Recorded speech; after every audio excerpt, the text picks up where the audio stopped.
Najib Telma, des actualités uniques, dynamiques et renversantes dans le journal TV. INA, plus raffiné que jamais. ITA, huilerie industrielle de Tamata, Isacham Tel Suluajiv. Vous présente Ni Vava.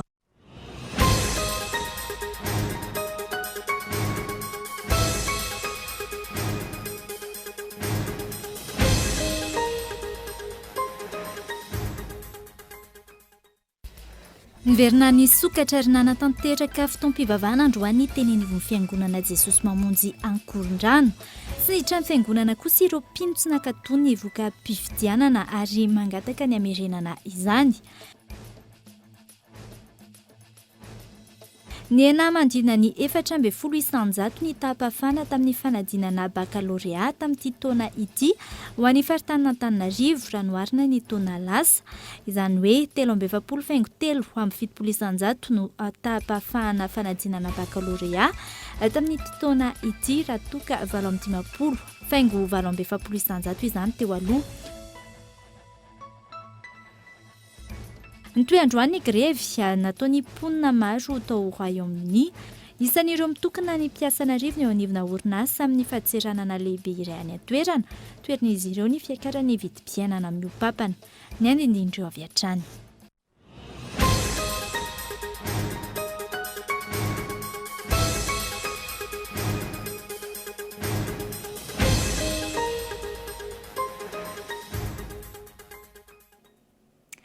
Klasy tompoko vavy faly miarahaba antsika rehetra indray tonga soa ato anatin'izao fampahalalam-baovao izao ary manasanao anaraka izany hatramin'ny farany.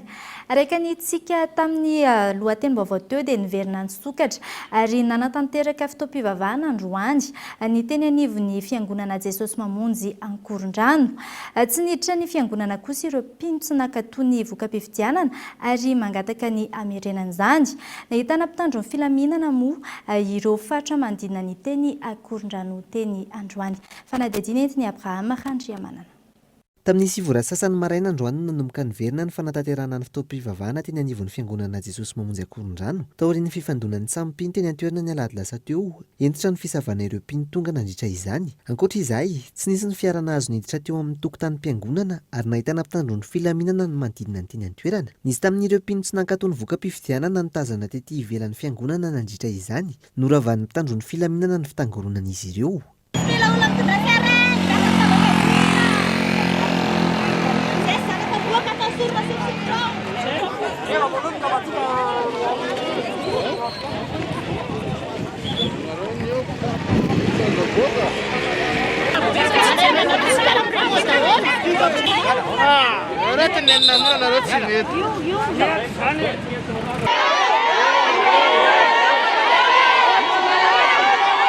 Tsy mifanaraka tamin'ny tapaka teny anivon'ny fitsarana nosina izy malasa teo, izay manome herinandro ireo mpitandrina eo anivon'ny fiangonana ifampiresaka ny fisokafan'ny fiangonana ho an'ny androany raha nambaran'ireo mpino tetỳ ivelany.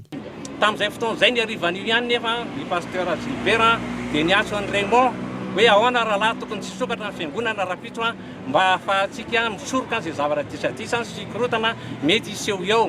Teo izy moa tonga dia namaly avy hatrany ary izy tsy azo drifin'izany fa velobe dia hoe zany raha tsy maintsy hovoainay ny fiangonana dia tena tanterahany tokoa ilay izy io zavatra misy io. Rehefa nahitan'izany reto mpino marobe reto miaro ny tsy fahamarinana dia tonga teo mivavatsy-piangonana. Rehefa tonga teo nefa izay dia tahaka ny tany amin'ny garnison mihitsy ny maramila sy ny morek zany tonga teo fa tena raha feno be mihitsy ankoatra n'ireo service d'ordre izay napetrany tao anatiny zany. Ary izay dia tsy emotra mihitsy ninninona hoe na dia atosiky ny morek na dia atosiky ny maramila atao antsinitsinina zay fa na dia hoe mifanehoana amin'ny faneho-kevitra amin'ny aina aman-jery raha dia voatositotsika noho izany tsy mampanina anay zany satria izay ijoran'ny fahamarinana. Izay efa nanolotra ny ainay na ovy na ovato ho an'i Jesosy tsy maty izay ho an'i Jesosy velona izay ho an'i Jesosy noho izany le fahamarinana zay zany tsy maintsy zay tsy mila ny Raymond peraka eo mihitsy fa ny zavatsy ilainay dia hoe averina fifidianana. Itsankilan'izay, nilama tamin'ny ankapobeny ny fotoam-pivavahana no tarihin'ny pasteur Randrianatandro Raymond teny anivon'ny fiangonana Jesosy mamonjy Ankorondrano. Tsy marina ny filazana ny amin'ny fisian'ny alabaty nandritra ny fifidianana raha ny fanambarana nataony. Misokatra amin'ny fifampidiniana ho fijerena vahaolana kosa izy ireo raha ny fanazavana. Zay tena hoy tonga hoe laingy zany satria nisy fotoana nanao fifidianana zay teto fa any amin'ny 90% pasteur dia atsika raha Madagasikara fa tsy miteny reny ary raha ohatra ka hoe nisy nahatsikaritra tao anatin'ny fifidianana feno pasteur ty tranonay ty mivezivezy ary tena feno olona avy any amin'ny faritra daholo reny fomba ny olona resany eo amin'ny fifidianana tsy maintsy manao zavatra kely ihany fa rehefa betsaka mananatra tsy manitsy asa indrindra rehefa mifanjakana mandray andraikitra de tsy maintsy ho tonga saina eny ihany izy rehefa tsy tonga eo le mpanakorotana de hitanareo mpanao gazety angamba fa milamina sady androany mpitandro filamina tena ny asa vao maraina zareo de efa niditra taty am-piangonana nahita an'izany reo mpanakorotana de efa tsy saniditra ny varavarana ny fifampiresana ne zay ane samy pasteur Jesosy mamonjy iray tsy maintsy mpanao politika izy reo mifampiresaka mifampandinika ohatran'izany fifampiresana zany tsy maintsy misy ary tsy maintsy misy aloha ny hoe mpitandro filaminana ho tonga eo ary mbola angatana monsieur le préfet mpitandro filamina. Itoy ny fanatanterahana fitaom-pivavahana ho an'iny amin'ny fiangonana Jesosy mamonjy akoron-drano raha nambaran'ny tompon'andraikitra.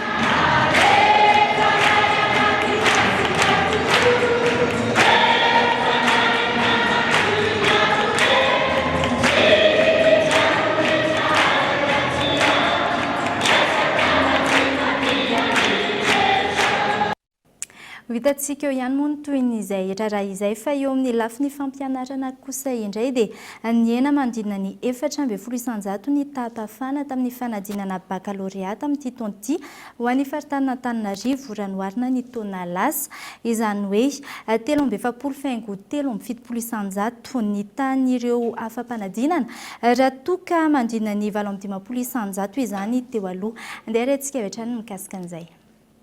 3,770 ny tapafana baccalauréat amin'ity taona ity ho an'ny Antananarivo raha toka 9,50 faingo 9,700 izany ny taona lasa. Nahitana fianana mahery ny 4,700 io tapafana io araka ny tany voka hatrany. Mikasika io io 2,730 no afaka baccalauréat ankabeny raha toka 2,70 no ho an'ny enseignement technique. Takizao ny fitsinjarana tamin'ireo rehetra ireo. Série A1 5,70 ny tapafana. Série A2 7,70 Série L 2,70 Série C 2,70 Série D 10,70 Série S 2,70 ary ny farany ny série OSE 10,70. Nanomboka ny maraina no efa maro mpianatra sy iray aman-dreny mpianatra teny amin'ireo toerana nisy ny afisha nahitana ny valin'ny fanadinana androany. Nafinaritra afaka somatsara misaotra an'Andriamanitra lehibe amin'ny vokatsy. Série L passable sarotsarotra le izy ohatrany vaovao le izy mbola afa be ilay taom-pianarana dia afa be ho natao ihany. Izy tao afaka dia vahafaly fotsiny izany misaotra an'Andriamanitra fa izy na afaka fa tsy ho fahaizana. Mitantena be izay fa ilay hoe mivaly dia avy eo indray mitenina any amin'ny télé hoe mivaly dia avy eo indray nefa tsy mivaly indray ilay izy dia lasa mitantena izay. Tena nasarotra aloha izay aloha dia azo tenena mbo sy ao sedia. Tsy ambara telo izany dia tsotra ihany kity foana aloha kahie dia mbola afaka manao exercice be tabe izay faraka izay vita vao misy tsy dia mba notany eo an'ilay prof zakobonina fotsiny izay ngamba ny azoko tenena. Cherche izao hoe hanao mathématique informatique. Série A2 afaka dia mention passable fa mbola première ny tifitra mitentena be satria hoe mbola première ilay tifitra sady mbola zazany résultat ny Antananarivo ambany be par rapport amin'ilay tamin'ny herintaona dia izay ny tena nampitentena be. Tena faly be na dia teo ny fitaintena na faly satria tsy nampoizina ilay vokatra fa nitaintaina an'ilay izy hoe ambany be dia indrindra ny A2 somary latsaka be ny résultat. Taoriany voan'ny valin'ny fanadinana tany amin'ireo faritra maro samihafa no ny voan'ny valin'izany teto Antananarivo. Tsy aivina faritra maro ihany koa no nahitana fianahany tam-pahafana tamin'ity taom-pianarana 2024 ity hatrany janoarina ny taon-dasa. Isan'izany ohatra ny tao Fianaratsoa izay nahitana tam-pahafana 3,750 isan-jato. Tany Atsiranana no nanana tam-pahafana ambony hatreto izay tafiakatra 3,4 isan-jato. Izay ny amin'iny fa tsy nitsahany tombo ny vidin'ny kojakoja fanolo sy ny fampiasa amin'ny fiarakodia eny anivon'ny mpanjara maro eto an-drenivohitra. Nanomboka ny taona 2024 no nampirongatra ny Covid-19 maneran-tany iny no nampitangana an'izay vidiny izay ary nanamafy ny fiakaram-bidiny ady eo amin'ny Ukraine sy Russia raha ny fanazavana. Isan'ny vahaolana naroso ny filohan'ny komisiona misahana ny fitaterana eo anivon'ny antenne mera-pirenena manonzay ny fametrahana ny centrale d'achat isahana ny fanafarana ny kojakoja fanolo amin'ny nanomboka ny volana May 2024 hatramin'ny enimbolana voalohan'ny taona 2024 izany hoe tao anatin'ny 2 taona sy tapany ny hazakazaka ny fiakaran'ny vidin'ny kojakoja fanolo sy fampiasa amin'ny fiarakodia avy telo eny ny fiakaram-bidy raha ny tsikaritra eny anivon'ny mpanjara maro eto an-drenivohitra. Raha piasana alaiko ray alina zao efa alaina 3 alina aiza zany ny enan'le transporteur tsy maintsy raha mare 3 alina ianao a tsy maintsy mivatra farafakeliny 5,3 alina dia tsy maintsy metraka any amin'ny transporteur io dia ny vidin'ny mpiainana koa ny matériel miaka bidy be nividanana pneu zao taloha teo amin'ny herintaona teo 700,000 ny pneu anankiray zao a efa 2 millions. Mangony fotsiny ny hoe miakatra ny vidim-piainana ny kojakoja rehetra isan-karazany.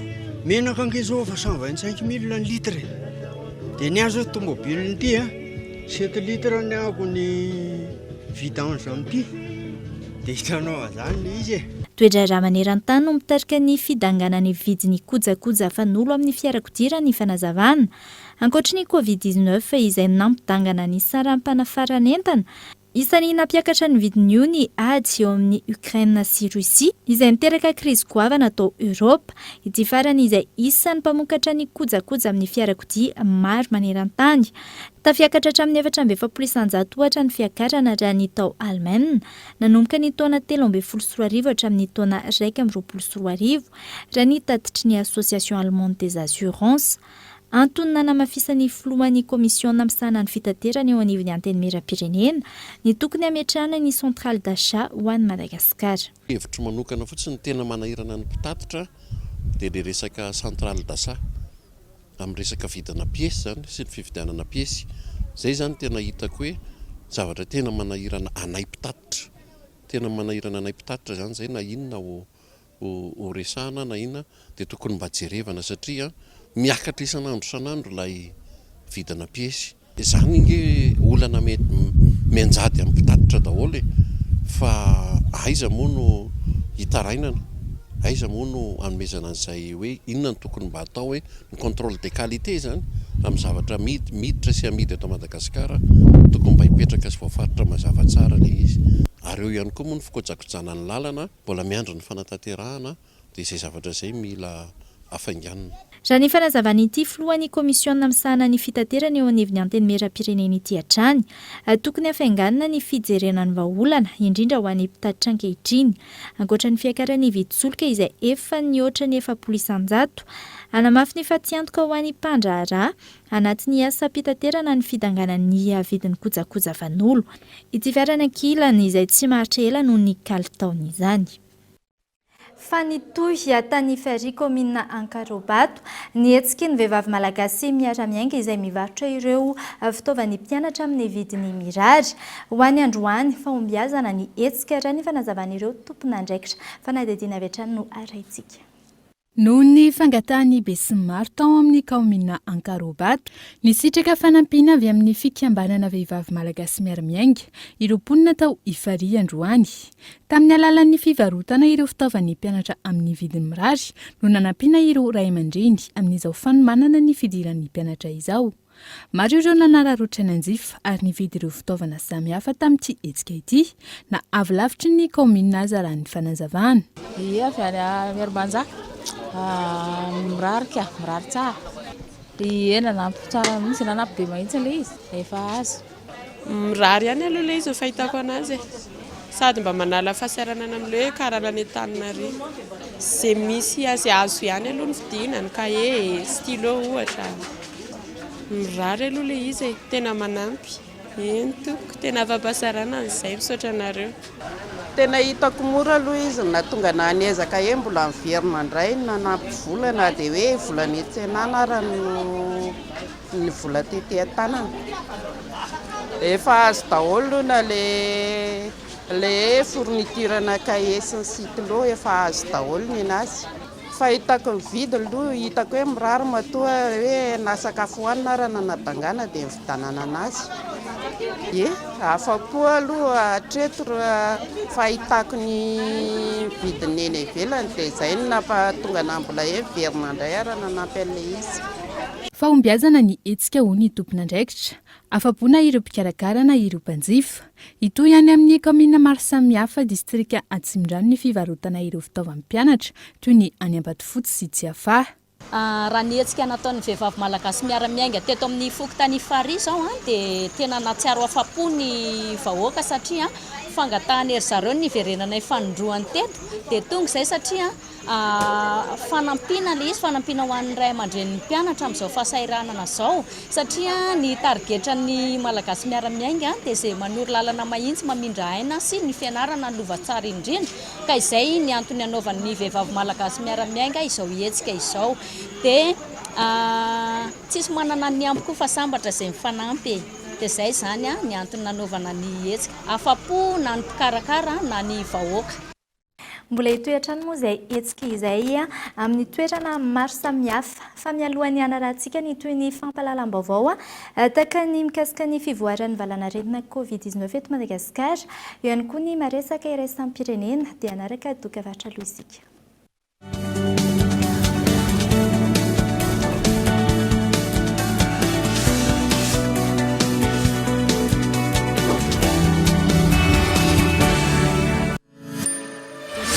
Tes chaînes malgaches préférées, tes actualités, tes divertissements, tes musiques, tout sur ton smartphone, en direct ou même en différé. Maintenant c'est possible avec Telma TV, où tu veux, quand tu veux. Le futur est dans ta poche et tes chaînes préférées sur ton smartphone. Tape vite le *100 étoile 6 dièse et inscris-toi sur Telma TV.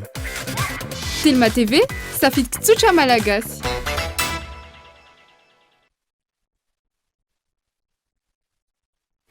Ina dia vita amin'ny soja voafantina mba hampatsiro ireo karazan-tsakafo karakarainao. Ny menaka Ina dia ahitana oméga 3 sy oméga 6 ary ara-pahasalamana no ny otrikaina entin'ny soja. Ina ilay menaka manome tsirony nahandronao isan'andro.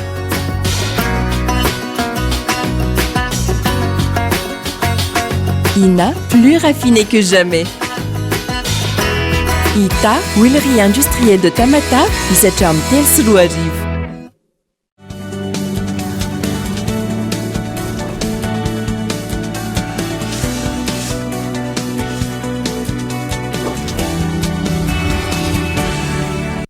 Tavaverina eto amin'ny fampahalalam-baovao isika mikasika ny fivoarany valanaretina Covid-19 rahantsika ny noizantsika ny fampahalalam-baovao tsy misy afa-tsy 7.20 sy eninjato ny fitiliana ny tanterahana ny 13 hatramin'ny 7 ny volana aogositra teo ary 9 ireo tranga vaovao marina raha ny tatra navoakan'ny ministera ny fahasalamam-bahoaka androany mikasika n'izay Covid-19 izay.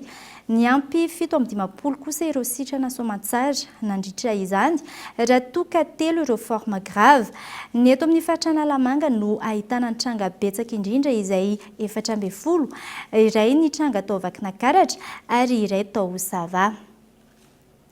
Lafim-baovao hafa kosa indray dia totosa tao Antsirabe nandritra ny 2 andro ny fifaninanana taranja e-sport cyber game contest izay nokarakarainy fahitalavitra Cool TV sy ireo mpanohana maro.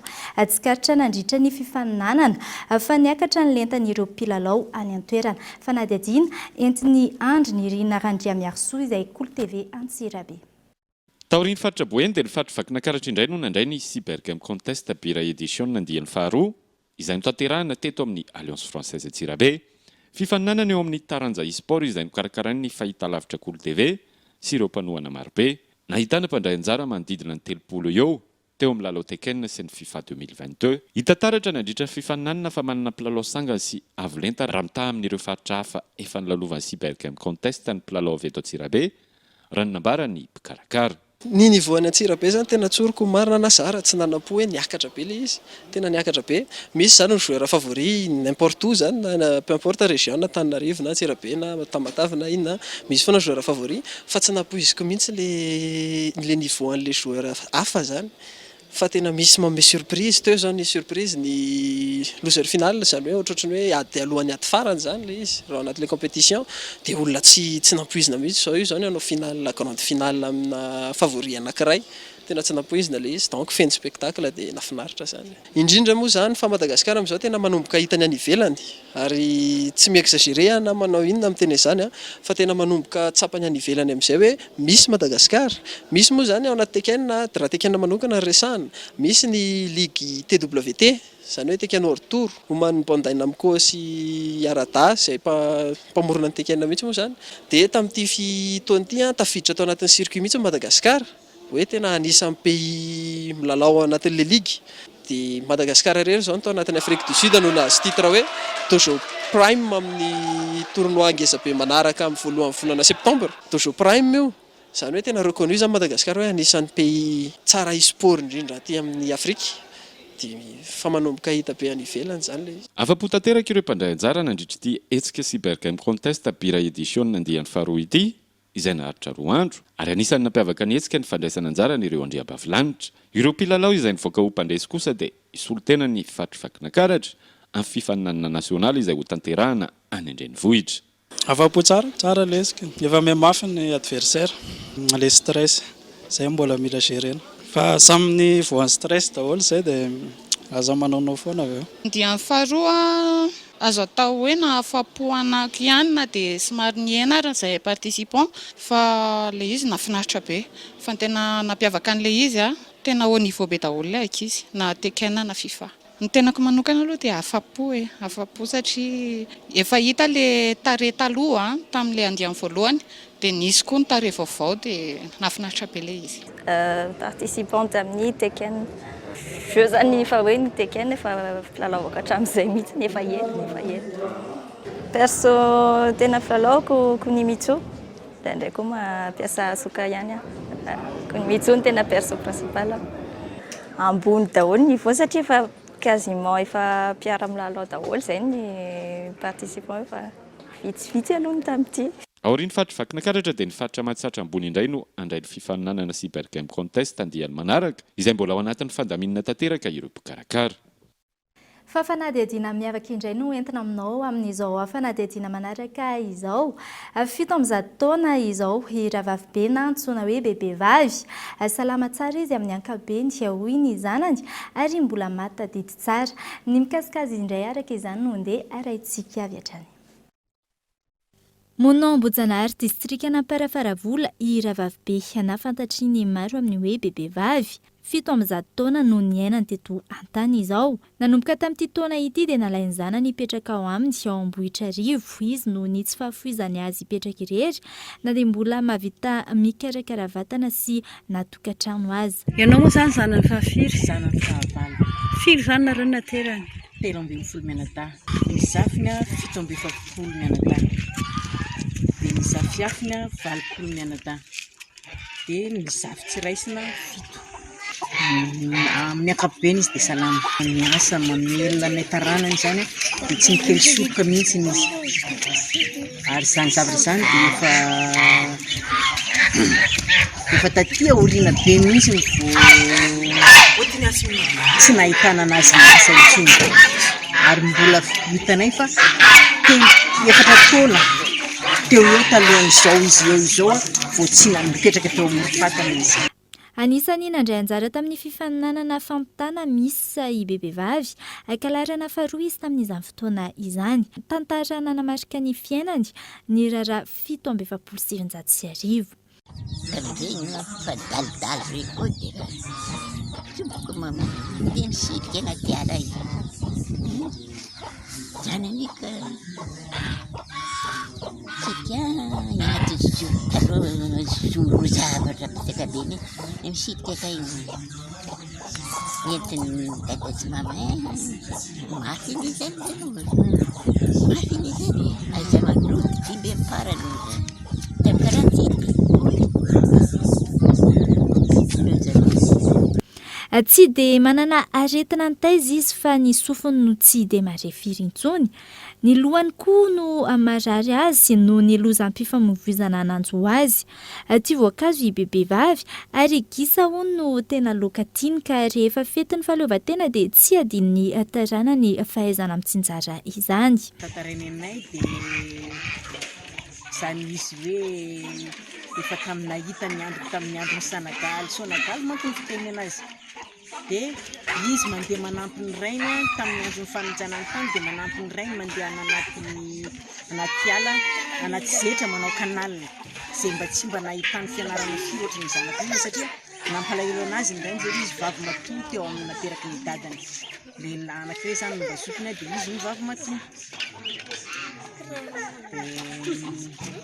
Misy fotoana koa izany izy tamin'ny fahatovavy dia natao fampitany dia anisan'ny nahazo faharoa izy tamin'izay dia misy lazaintsika amin'izao fotoana izao.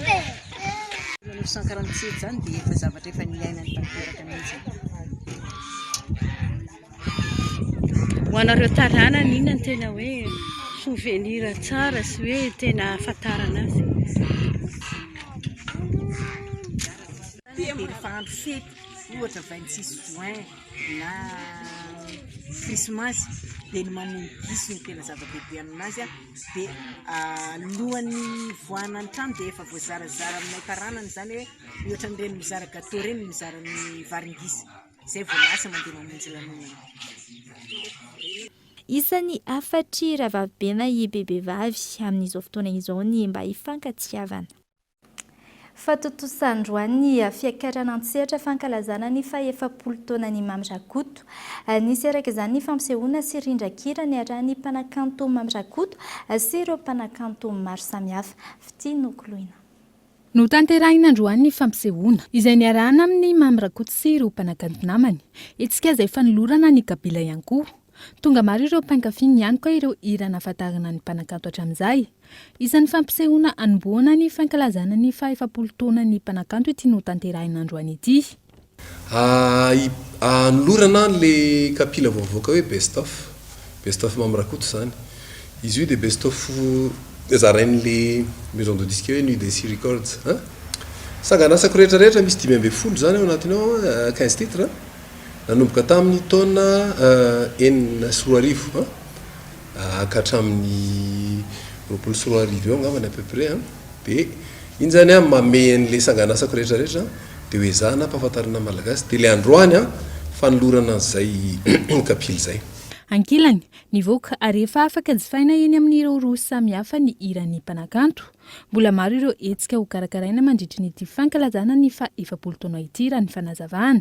Ny tetikasa aloha zany zao aty zany dia nisy ny conférence de presse natao nisy ny télé natao isan-karazany zany fa mbola tsy ampy dia efa mandeha amin'ny radio ny hira maromaro dia raha sitrapon'ny tompo dia any amin'ny herintaonany za tsy teny daty no seho goavana be.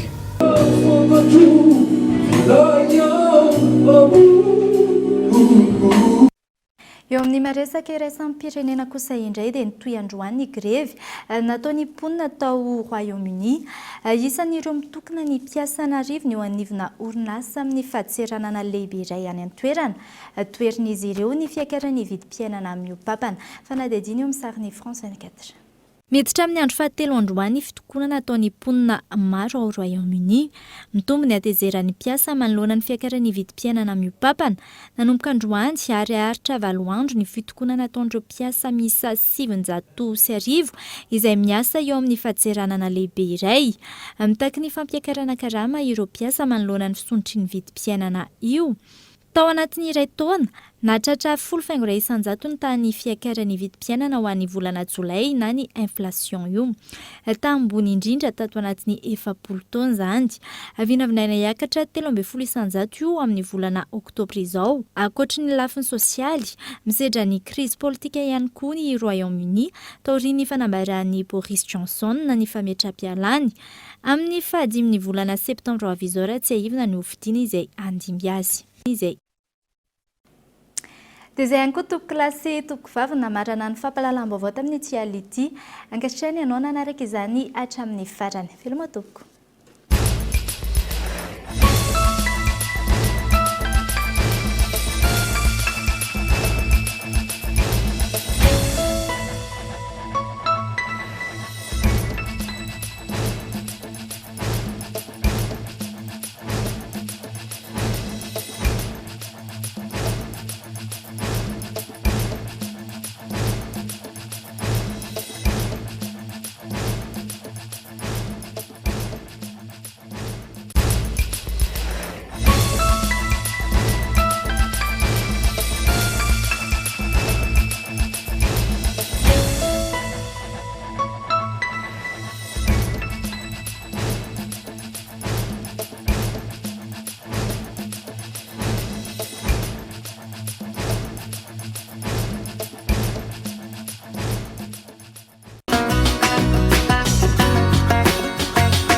INA, plus raffiné que jamais.